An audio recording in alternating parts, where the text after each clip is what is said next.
All right, let's do the tier ranks. Let's do FPX. So I'm gonna look through stats and I'm gonna look through like a couple of the games and shit, so I have an idea if I don't know what it is, because I know this team was good last year. FPX is the first team up. China's looking really nice this year. I don't know what the fuck this comp is, and they play a hella games. I definitely compare some of the teams to like when we played them as well. I'm not gonna give them the benefit of the doubt of the new year, of course. I do remember this team. These guys are playing like some crazy comp. I remember. This is a team that played the same comp every map, I think, like what Lau's doing right now. I think they look good. I don't know how Autumn looks yet, so I need to watch like a little bit of the VOD. I can tell how most players are off of a few things and how they peak and stuff. So Berlin's good. I know Berlin's good. So the same people from last year, it's like A and Berlin. I thought A was sick in the scrims and shit. This is very good by them already. Just ideal. This is like a one round. I'm just picking out the book. Didn't clear any angles though. See, like, I don't know. Just gonna go by stats and how I think these are the last two core players on the team. A, Autumn, and Berlin. Off those three people, I'm gonna just keep them right here in the 7-8 place right now. I've been watching a couple of the EG games. I mean, this team is still a core, one of the nicer cores that are in that region that are like actually still like good. Like, Chichu has always been good. That guy's fucking pretty crazy. Everybody knows King King is crazy, but how they use these two players like King King and Chichu and nobody, I like the way they use it. So I'm gonna keep them at a good 4th right now. Loud. I mean, I know how Loud is. They might have lost this best of 5 and they beat us, of course. I think they have like a couple kinks in their gameplay. I just don't know how QCK is yet on the Jet fully. I've seen his Raze. I've obviously seen his Phoenix as well, but I don't know what kind of duelist he is yet. I'm still trying to like figure him out. From my understanding right now, they're like playing like CS type of style, which is like no space makers, flash, info flash. They have a different type of way of like approaching the game, side hack at least. But for the idea of what they're running with, I think they have something cooking up, but it doesn't make sense to me still. The team dynamic of the core 4, Les, Tuis, Kaozin, and Sadak, those 4 will make sure they don't give up. / they will keep going. Like, they'll just keep playing. They'll never change the way they play. They're like straightforward on their gameplay, so they have a lot of things thought out. And I'm pretty sure with this event, with QCK coming in, they're gonna have more shit than people think. I need to see their breeze, but they're gonna permaban it, so I don't know how it's gonna work. Gen.G. See, Gen.G, they got that boy Munchkin, they got that boy Texture. They look good, but when they were doing this shit in the Pacific, this is what I was kind of mad about. They had like fucking 8 people playing this shit. I think that kind of like morale kills some of the teams when you have a 6 player. I'm not saying like a 6 player is bad or anything, but I think that like it didn't solidify him last year as a player. But joining this new Gen.G roster, like he's been like looking pretty well. Munchkin's been looking very nice. Now this guy, I've seen a couple games, like the PRX game. I didn't watch this best of 3. I watched the other one. I watched this original one whenever they lost, and this guy's breeze was fucking crazy. This specific map, the 28 bomb, was just like, holy fuck. You gotta look at this team, you gotta see how much experience they had coming in. These guys had extra matches to play throughout the season of kickoff. So them losing to PRX, which is like normal for like, I guess, the Pacific, climbing through their way back up, playing against all these teams, and then beating DRX was crazy, and then coming back. Texture coming back on this last map. They won a Sent. I was like, holy shit, these guys are fucking gonna cook. You know that PRX cooking some random comp. They can make it work though, that's not the problem. But I guess Moniette wasn't like shooting back that last Bond game. Like, he was looking kind of rough. I think he's still a good player, but he looked rough on like the Raze map on like Bond when I was rewatching some of it. And I was like, okay, like might be like a unlucky day, you know what I mean? Moniette can shoot. I just think that there's still some work that they're doing with him to like make him feel comfortable, because he was just playing one character the whole series. But I learned from like my old experience, me playing, like I was playing like one character for like a whole time like a couple years ago, and it got to you a little bit. It kind of gets in your head mentally. You're like, as a player, like, huh, kind of shit right now because I'm playing the same shit. People think so. You think people know that they know what you're doing, but at the end of the day, you're just playing your own game. But it can get to some people's heads when they just play one character. Either you're the best at that one character, or you're like inconsistent. So that's what I was learning a couple years ago by myself. So maybe that's his same situation where he's just playing the same thing, so it kind of fucks with him a little bit, you know? So I hope that's not the way that like he's thinking, but if that's the way he's thinking, something needs to like switch in his brain, and maybe, you know what I mean, when he's playing like Omen, he can feel good, and then play like Raze and then feel good, you know? He needs to have a couple different mindsets. But he looks good. I think he looks fair. I know that they lost the grand finals. Those 3 points are gonna haunt them later. That shit is kind of tough. But like you guys said, Karen, I didn't watch this guy. I know that he plays all the smokes, and I saw a couple clutches from him.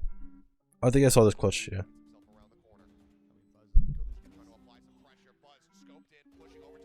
Damn. Damn. That boy got some movement. You could tell how this guy's cracked. You could tell by his movement, there was no hesitation in his play. And like, I was a big fan of Mako last year. I enjoyed watching Mako play because I was becoming a smoke player as well. So like, I had to figure out how to be a better smoke player. So Mako was like one of the idols that I had last year for smokes, and I always hyped him up too. But you can just see how this guy strafes and shit when he fights. APAC aimers are crazy because I realized when I was in Tokyo, people are just fucking crazy in APAC. As an aim. I don't know about all the other stuff yet, but you can just tell by his movement. He and him. Peak form, Gen.G. Let's just put him in third right now, and then we'll fuck around and move him later. PRX. See, I was already talking about it. They did choke a couple times, especially in this tournament. It looked good. So I mean, I'm a big fan of like the random comps or like just different comps in people's games. I mean, like you saw Deadlock on us, but there becomes a point where being uncomfortable as a player comes into factor. So last year prior, whenever Jin got announced that he was like going in and out of like the tourneys and shit, as a starting 5, quote unquote, like as one yet, I would feel like it sucked that like I didn't get to like play every map. You know what I mean? Like, can't really see whenever they were subbing in Jing and Monyet. It just felt kind of like awkward. I feel like that 6-man position is always awkward, bro. Having that in the back of your head, let's just say that in my head, I'm like, am I gonna be on the team still if I suck? That's kind of how I think, right? Whenever Jing is done, will I have a job? If I'm better, do I get to stay here? If I suck, do I stay here? That's how I'm thinking the whole time. Being subbed in and out for these previous tournaments, I feel like I haven't built that much connection with the team yet, and I think that would like ruin me as a player, knowing that like I could get replaced again. I feel like Monyet's still like learning the curves with the team. I think the other 4 are great still. Don't get me wrong. Like the Vile always looks good. Mind Freak always looks good. Mind Freak plays a lot of roles too. You know what I mean? This team has flexibility. Like something is his Euro is pretty nice. I'm not gonna lie. I think this team is good. I just don't know how much time they have because they played as just as much matches as us. So I think the time that they get to review these games as players and for Monyet will help them out. But I don't know if probably after Madrid. I feel like after Madrid for Shanghai, when they come back in, I think they'll be here, and I think they'll be like looking way more solid. So right now, I'll give them like 5th right now. See, Heretics is a little bit wonky. Now I'm glad like Benji Fishy shooting, bro. Team Heretics, I watched a few of their games. Them winning this Sunset overtime, they have momentum, and Mini Boo is crazy. That Breeze game was crazy, man. I don't know where Mini Boo came from. Like I think he's fairly new this year, you know. But this Breeze game, watching Mini Boo, cause just Boo and there's Mini Boo, right? I thought Boo was the guy that I was thinking of the whole time, but Boo's the guy that was on Heretics last year with like Mixwell and shit. So Mini Boo came into play. This guy was looking pretty good. I'm not gonna lie. That Navi series kind of had me like, holy shit, these are some shooters. The confidence is at an all-time high for a lot of these players, which is good. Seeing some of these things that like Team Heretics has, it's pretty sick. I'm not gonna lie. But Mini Boo has some movement, so I'm not gonna lie. Like he can be the next thing. But they have a lot of like up and down in their gameplay, and I think like Boo's gonna have to take a bigger step up for this team, which he has been. So to be a safe bet, like not knowing too much about these players, but Mini Boo and Benji Fish with some like veterans on their team, I don't think that they'll be like top of the top, but I'm gonna give them 5th and 6th. I think they'll be okay. KC, man, these guys been looking good. Like playing against the Giants, like this team. I thought Giants has always been a good team. Like after they got Gen.G Ryan was on the team, Cloud was always good. Like Latino had his games last year, especially in Tokyo. If I'm not wrong, Champs. I think it was Champs. He had his games against Edward Gaming at EDG last year in Champs. I thought this team was looking good. I'm not sure how much difference is gonna change for them bringing in Redgar, but I think Redgar brings in some good experience. Like I mean, on Gambit, just them like, you know, beating Giants was like a first step in Carmine Corp's like journey to winning. This fucking game of Martine, bro. Let me show you. Moving down. Astra all over towards site. It's against Giants. I was watching this game. I was so crazy. God, that is huge. So I think that Casey has a lot of fucking potential, and I think they're gonna be very high up in my list. Of course, Narrate. If you look at Narrate's games, like this guy is just a beast. Like against the Fnatic, I didn't get to watch all of Fnatic, but Narrate, bro, was just like doing crazy shit on Lotus. He has some very nice impacts. Tomazi was fucking shitting on everybody. I don't even know. Bro was cooking these guys. Like this guy was different. This guy was just swinging, bro. And he plays smokes. And the smoke players are just, I don't know, they're different, bro. Some smoke players, when you get like them in like these situations, bro, they're different. Tomazi was like looking very promising, and I think that they're gonna look really good.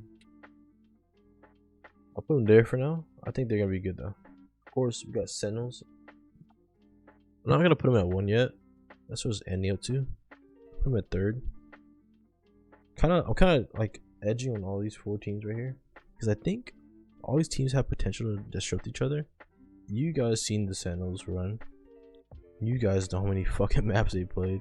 You know how long they've been playing for. They've been playing since literally 4 months ago. This team's been a big core, and I think their synergy right now, winning this Africa League tournament against Paper X, definitely had like their morale's going up crazy. Bringing in Zelsis is definitely like people saying, like it definitely is helping them out so much. This shows improvement right here. This 0-2 loss and this 3-2. They literally foot off the pedal only one time, and it's only on Bind. One map they had foot off the pedal. Loud and Sentinels are like the only cores that have been together for so long. You know, they almost won Icebox. Yeah, they should have had Icebox.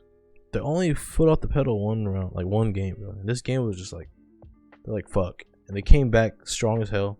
Lotus, no one knew Loud was gonna play on Lotus. Everybody knew, they knew that they were gonna win Split, bro. Like Sentinels literally came with this comp in Africa tournament. Africa series playing Split. They have so many reps on Split with this comp. This comp is 2 nuts. The question is, are Sentinels a team that crumbles when they rematch? I don't know. There's not enough like evidence for the year, but it's going back to what I was saying earlier when we first started. Loud is playing this comp, which I just don't understand. It's not bad. I just, like I said, I just don't know what QCK can do yet fully. So because of that, I probably have to do something like this. Now we're playing Battle of the Goats. Casey's it's a reformed team. Just like last year, with the EG, like we had a revamped team, we had a new team. This team showed a lot of promise up front, though. I've not seen a team in franchise history yet that's literally dropping plus 20 per player almost. I think that's fucking crazy. That means they're just playing a better game. These Casey guys can play any fucking role, almost. Literally anybody's playing. Like 3 people playing duelists, 2 people are playing fucking initiator, like 2 initiator, 2 duelists. Like there's a lot of weird shit going on with these comps, and I feel like because of that, it's gonna make them so good. The question is, does a team that masters the OG regular cookie combo comp, do they beat teams that don't have that and they play like the random comps? That's what I said about PRX. It gets to the point where it gets too much random shit, too many random stuff that goes on, and you can't control that. So I think for anybody that can do it, I think aiming wise, Gen.G looks great, but Carmine Corp just has a deeper book, I think, right now. So right now, I'm just gonna have to put, you know what I mean? This might be the fucking script. I might be writing the script right here, chat. This one, I don't know, bro. I'm gonna coin flip this one. I don't even think like I know what the answer could be. But this team is pretty fucking fresh though. If I had to put it on pure gut feeling, I think Carmine Corp gets second. I definitely think Sentinel wins. I'm still kind of debating on like the Loud, like this right here. This is still big. The reason why Loud's right here though, it's just because I don't know what the fuck they're gonna do in their comps. Like I just don't know. But I just know that they will not stop trying.